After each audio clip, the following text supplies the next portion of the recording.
most of history, power has been easy to recognize. It announced itself with crowns placed on heads, banners raised over walls, armies marching across fields, and borders carved into maps. We are conditioned to look for authority where it is visible and loud, but medieval Europe was shaped by a force that possessed none of these symbols, and yet quietly outperformed them all. No king ruled it, no capital anchored it, no single army defended it, and still it determined prices, controlled access to markets, disciplined rulers, and decided which cities would thrive and which would decay. Its reach extended from London to Novgorod, from the North Sea to the deep Baltic world.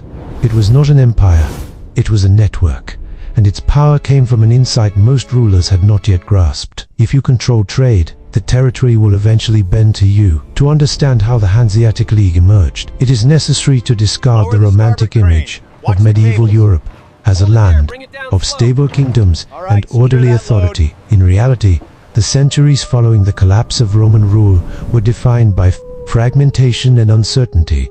Northern Europe was a mosaic of weak monarchies, feuding princes, autonomous cities, and overlapping feudal claims. Borders were unstable. Laws changed abruptly from one river crossing to the next. Justice depended less on principle than on proximity to force. For merchants, this was not an abstract inconvenience. It was a tangible loss. It was an existential threat. Trade did exist, but it was perilous. Ships navigating the North Sea and Baltic faced constant danger from piracy. Overland caravans were slowed, taxed, or seized outright by local lords who viewed commerce as an opportunity for extraction rather than protection. A merchant could invest everything in a cargo of grain or timber and lose it all before reaching the next port, not because demand was lacking, but because security was. The kings eagerly collected tolls and customs duties, but showed little interest in safeguarding trade beyond their immediate port control. Contracts carried little weight across borders, and legal enforcement was unreliable or non-existent. If a deal collapsed in a foreign city, there was often no court capable of resolving the dispute, and yet the incentives to trade were overwhelming. Northern Europe was rich in resources that the rest of the continent desperately needed: timber for ships and cities, grain to sustain growing urban populations, fish, salt, furs, amber wool. Demand was rising, cities were expanding, and exchange was inevitable regardless of political chaos. The obstacle was not opportunity. It was trust. Trust between strangers, across languages, customs, and jurisdictions. In this environment, trust was scarce, fragile, and enormously valuable. Merchants faced a stark choice: accept permanent vulnerability or construct their own mechanisms of protection. The earliest origins of what would become the Hanseatic League were not ideological, political, or visionary. They were practical. In the 12th century, merchants from cities such as Lübeck and Hamburg began cooperating out of necessity. They shared ships to reduce risk. They traveled in convoys for safety. They exchanged information about hostile ports, corrupt officials, and dangerous waters. What began as informal mutual aid quickly revealed its economic logic. Cooperation lowered risk. Lower risk reduced costs. Lower costs increased profits.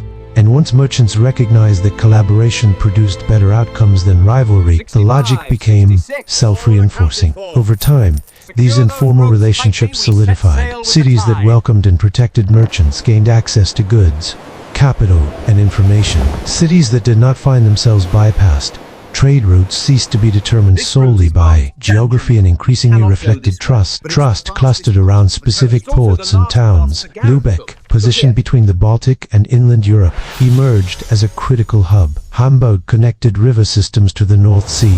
These cities were not powerful because they commanded armies. They were powerful because they became unavoidable. Crucially, no one designed the Hanseatic League. There was no founding charter, no proclamation, no moment of formal creation. It emerged organically, driven by incentives rather than ideology. Merchants aligned their behavior because it made economic sense. Cities supported them because commerce generated wealth. Over time, alignment hardened into expectation. Expectation evolved into rules. Rules produced leverage. As the network expanded, Trade ceased to be merely an economic activity and became an organizing principle. If enough merchants refused to trade with a city, that city suffered immediately. Supplies dwindled, prices surged, revenues collapsed. Enforcement did not rely on violence, at least initially. It relied on exclusion, and in a trade-dependent world, exclusion was devastating. This was the quiet genius of the Hanseatic system. It did not attempt to replace states. It worked around them. It did not overthrow rulers. It made them dependent. Kings controlled land, but merchants controlled access. Access to grain, timber, salt, credit. These were not luxuries. They were necessities. Slowly and almost invisibly, economic coordination began to outweigh political authority. By the 13th century, merchant alliances spanned dozens of cities across northern Europe. Languages differed, allegiances varied, but in matters of trade, these cities increasingly acted in concert, not because they were commanded to, but because deviation was costly, compliance was rewarded, defection was punished. This marked the emergence of a new kind of power, one that required no divine legitimacy or hereditary claim. It was rooted in logistics, trust, and collective enforcement. The Hanseatic League was not yet a cartel in the modern sense, but its foundations were unmistakable. Shared interests, shared rules, shared consequences. As confidence grew, merchants began coordinating more explicitly. Contracts, weights, measures, and trading practices were standardized across cities with no formal political connection. A deal struck in Bruges could be understood in Bremen. Prices quoted in Riga made sense in Cologne. This was not cultural unity, it was economic alignment, and alignment reduced friction in ways medieval states could not replicate. The League also institutionalized its presence abroad through trading enclaves known as contours. These semi-autonomous districts operated under Hanseatic rules rather than local law. London's Steelyard became the most famous. Bruges and later Antwerp hosted major communities. Novgorod served as a vital eastern node. These were not embassies, but they functioned similarly. They housed merchants, stored goods, resolved disputes internally, and negotiated collectively with local authorities. Access to Hanseatic trade now meant dealing with a network, not individuals. That distinction shifted leverage decisively. One merchant could be coerced. A coordinated system controlling essential trade flows could not. When conflicts arose, the League responded with economic pressure. Trade halted, ships rerouted, goods vanished. The pain was immediate and unmistakable. This was economic warfare without bloodshed. Most of the time, violence was expensive and unpredictable. The League preferred denial, exclusion, and boycotts. These tools required no armies, only discipline, and discipline was enforced through profit. Cities that broke ranks lost access. Merchants who violated rules were isolated. Compliance was not moral, it was rational. Rulers learned this lesson repeatedly. Kings granted privileges and exemptions to Hanseatic merchants not out of generosity, but necessity. Northern Europe depended on the goods the League controlled. Grain shortages destabilized cities. Timber shortages halted shipbuilding. Salt shortages crippled food preservation. The League occupied the choke points of all three. Sovereignty meant little when markets turned hostile. Resentment followed. Local merchants accused the League of monopolistic behavior.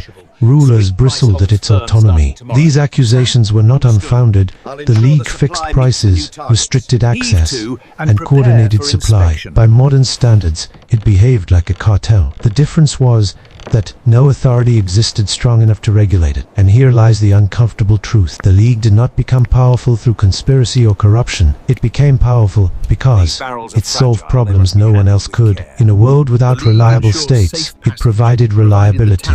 In a world without enforceable law, it enforced norms. Participation was voluntary, but the alternatives were worse. By the 14th century, the League acted openly as a political force. When Danish kings threatened Hanseatic interests, the response was not submission. Fleets were raised, ports blockaded, treaties negotiated on equal footing. The war with King Valdemar IV ended with concessions to the League, not victory for the crown.